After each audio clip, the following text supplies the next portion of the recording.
Voina chuan guitar lesson thar kan zir ho lenga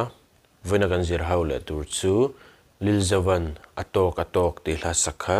guitar perna kan zir hawang helai in kan langa sanga e nema B minor a C sharp minor te kan strumming o chord khata hemi strumming pattern ni vai khat zel akalang down down up down up down down down up ti khano down down up down up down down down up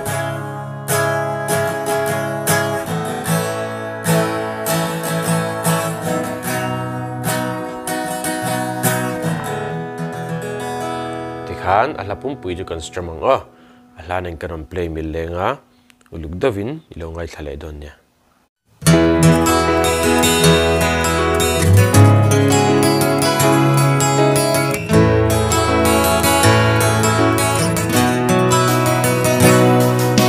amak nge mai ona sin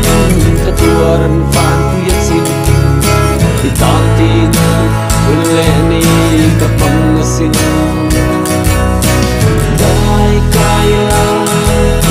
mangai na tui po man chong kai na om lu ta tu lo ti ngo e du no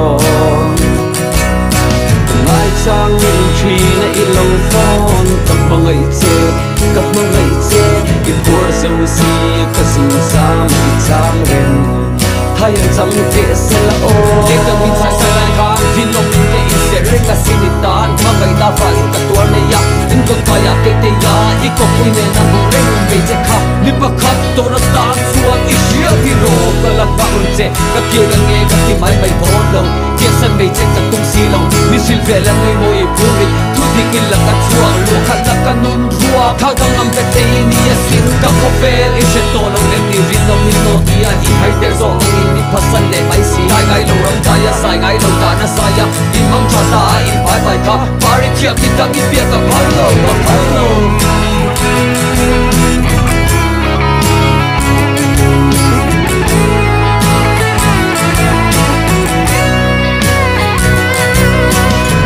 nge mai ona sin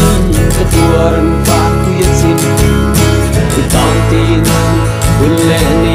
ka pangasin dai kaya mangai na tui po man chong kai na om lo kan mi lo ti ngo e du no kanai sang chi na I lo phone ka mangai che I por so si ka sin sa mi chang ren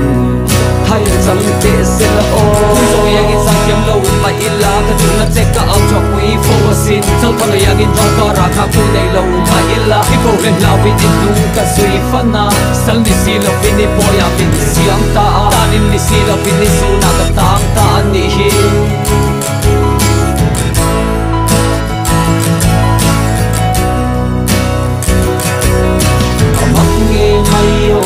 asin ka tuaran fan ku yasin itantin uleni ka pangasin dai kaya mangai na tui po